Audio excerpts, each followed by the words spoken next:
আসসালামু আলাইকুম। পঞ্চম শ্রেণীর গণিত বই নিয়ে ধারাবাহিকভাবে আলোচনা করছিলাম। তার ধারাবাহিকতা এখন তোমাদের সাথে 57 নম্বর পৃষ্ঠাটি নিয়ে আলোচনা করব। প্রতিটি পৃষ্ঠা নিয়ে আলাদা আলাদা করে আলোচনা করছি। তোমরা অনেক বেশি পরিমাণে আমাদের ভিডিওগুলো দেখছো, তার জন্য তোমাদেরকে অসংখ্য ধন্যবাদ। তোমার কাছে 3/2 লিটার দুধ রয়েছে, যা থেকে তুমি 4/1 লিটার দুধ পান করেছ। আর কত লিটার দুধ অবশিষ্ট আছে? তো এখানে দেখো অবশিষ্ট বলেছে, তাহলে নিশ্চয় আমাকে এটা বিয়োগ করতে হবে। এই সমস্যাটি অবশিষ্ট থাকা সংক্রান্ত, তাই এখানে প্রক্রিয়াটি হলো, তা আমরা প্রক্রিয়াটা এখন দেখব। দেখো সেমভাবে আমার কাছে একটা বোতল আছে যেটার ভাগ হলো 3টা। কয়টা? 3 ভাগ। 1 ভাগ, 2 ভাগ, 3 ভাগ। নিচেরটা আছে, তার মধ্যে 2 অংশ দুধ আছে। এই 1 অংশ, এই 1 অংশ, 2 অংশ দুধ আছে। আমি এখান থেকে কি করলাম, বোতলটাকে আমি মনে করলাম যে এটা 4 ভাগ। 1 ভাগ, 2 ভাগ, 3 ভাগ, 4 ভাগ। 4 ভাগের মধ্যে আমি 1 অংশ দুধ পান করলাম, ঠিক আছে। এখন আমি কি করব, এই দুটো অংশ থেকে আমি আসলে কতটুকু দুধ পান করেছি সেটা আমি বাদ দিব, কারণ আমি পান করে ফেলে সেটা কমে যাবে। কারণ এই অংশটা কিভাবে আগে আমাকে মিলাতে হবে। এখানে 4 আর এখানে 3কে আমার একই হরে নিতে হবে।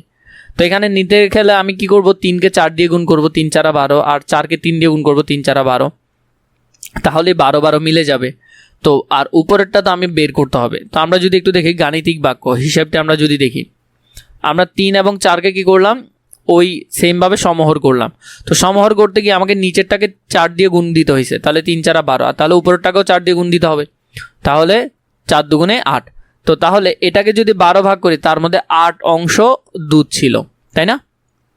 এরপরে পরেরটাকে যদি আমি 3 দিয়ে গুণ করি, 3কে 4 দিয়ে গুণ করলে 3 4 12, আর 3কে তাহলে উপরটা দিয়ে গুণ করলে 3 একে 3, তাহলে 3 অংশ এটা কি ছিল, ভরাট করা ছিল। 3 অংশ কি ছিল, ভরাট করা ছিল। তো একটা বোতলকে আমরা 12 ভাগ করলে তার মধ্যে 8 ভাগ ছিল, তার মধ্যে থেকে আমি কি করলাম, 12 ভাগ করলে তার মধ্যে থেকে 3 ভাগ আমি পান করে ফেললাম। তাহলে এখান থেকে 1 ভাগ, 2 ভাগ, 3 ভাগ, এই 3 ভাগ যদি কমে যায়, আমার কাছে আর কত থাকে, 1 ভাগ, 2 ভাগ, 3 ভাগ, 4 ভাগ, 5 ভাগ থাকে। তাহলে 12 ভাগের 5 অংশ আমার কাছে বেঁচে থাকে। তো এটা কিভাবে করে মনে রাখবে, নিচেরটাকে নিচেরটা দিয়ে ভাগ করতে হয়। তো 12কে 12 দিয়ে ভাগ করলে 1, আর উপরটা দিয়ে গুণ করতে হয়, তাহলে 8 একে 8। বিয়োগ চিহ্ন আছে তাই বিয়োগ চিহ্ন বসালাম। 12কে 12 দিয়ে ভাগ করলে 1, আর উপরটা দিয়ে গুণ করলে 3 একে 3। তো 8 থেকে যদি 3 চলে যায়, 8 থাকে 5, তাহলে ওই বোতলটাকে যদি আমি 12 ভাগ করি, তার মধ্যে 5 অংশ দুধ এখনও অবশিষ্ট আছে। ভিন্ন হর বিশিষ্ট ভগ্নাংশসমূহকে বিয়োগ করার ক্ষেত্রে প্রথমে ভগ্নাংশগুলোকে সমহর বিশিষ্ট ভগ্নাংশে রূপান্তর করে তারপর হিসাব করতে হবে। এই যেমন আমরা সমহরে নিয়ে গেলাম, দুটোটার হর কি করলাম, আগে সমান করলাম, এরপরে সমহর বিশিষ্ট করে বিয়োগ করি।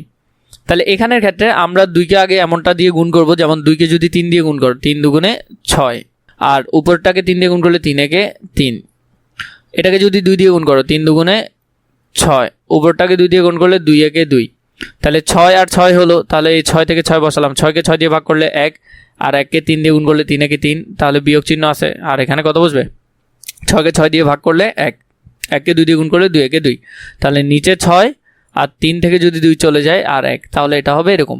2 নম্বরটা, এখানে ক্ষেত্রে 4 আর 5 আছে।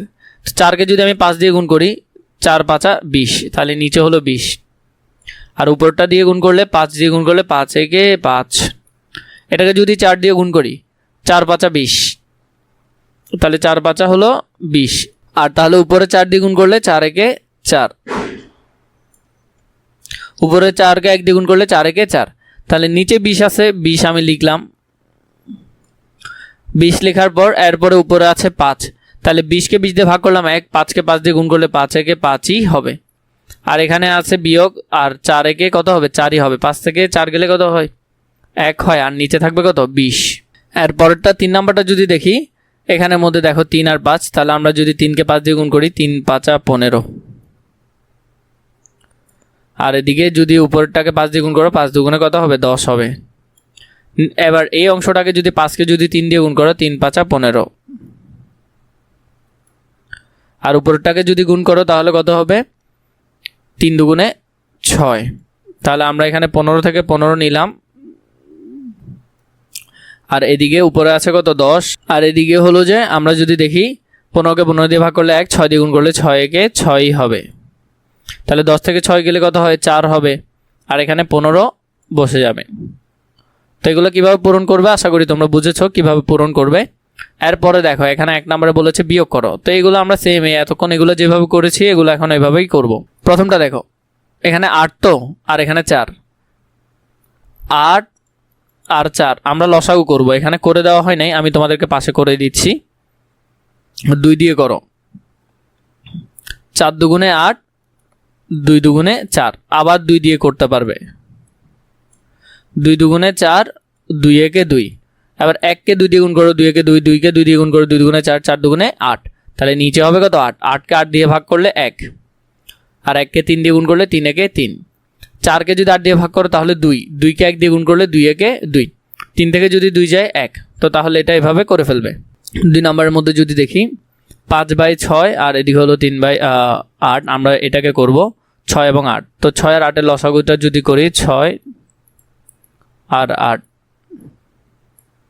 2 দিয়ে যদি ভাগ করো 3 দুগুণে 6, আর 8 দিয়ে করলে 4 দুগুণে 8, 8 যাবে না, তো 4কে 3 দিয়ে গুণ করো, 3 4 12, 12 দুগুণে 24, তাহলে নিচে হবে কত 24, তাহলে দুটোটাতে 24, তো 24-এর মধ্যে যদি কমন নাও এখানের মধ্যে 6কে যদি 24 দিয়ে ভাগ করো, 6কে 24 দিয়ে ভাগ করলে কত হবে 4 হবে, আর 4কে 5 দিয়ে গুণ করলে 4 5 20, তাহলে উপরে হবে 20, আবার নিচে আছে 8, 8কে 24 দিয়ে ভাগ করলে 3 8 24, 3, 3কে উপর 3 দিয়ে গুণ করলে 3 3 9, তাহলে 20 থেকে যদি 9 যায় 11, তাহলে উত্তর হবে এটা। আশা করি বুঝেছো কীভাবে করবে, যদি আরও বেশি প্রয়োজন হয় আমাকে জানাবে। এবার দেখো এখানের মধ্যে দেখো এটা আছে 10 আর 15, তো 10 আর 15 যদি লসাগু করো 10 আর এদিকে হলো 15, 10 আর 15কে যদি 5 দিয়ে করা হয় 5, 5 দুগুণে 10 আর 3 5 15, তো তাহলে দেখো 3 দুগুণে কত 6, 5 6 কত 30, তাহলে নিচে 30, 10কে 30 দিয়ে যদি ভাগ করো তাহলে 3, 3কে 7 দিয়ে গুণ করলে 3 7 21, 21 লিখলা, 15কে 30 দিয়ে ভাগ করলে 2, 2কে উপরে 4 দিয়ে গুণ করলে 4 দুগুণে 8, তাহলে 21 থেকে যদি 8 যায় তাহলে হলো 13, তো 13/30। তো এইভাবে করে তোমরা এই পৃষ্ঠার সমাধানটাও খুবই সুন্দর করে ফেলতে পারবে।